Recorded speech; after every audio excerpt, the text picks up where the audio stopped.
kunomfundisi usulelo apha usuke eKapa. Namhlanje ukumfundisi uphume ezandleni zikatata uFayo. Igama lenkosi yami libonke. Wakhe wathi ke xa ithethayo wathi ncedile le ndawo yami ithathwe nguwe kuba unengqondo umncinci. Igama lenkosi yami libonke. Ndizawunikeza ke ngale ngubo yakhe.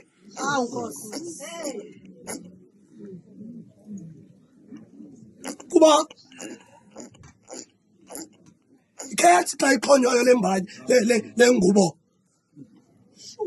wathi impahla yakhe ayiguganga, impahla yakhe ayonakalanga.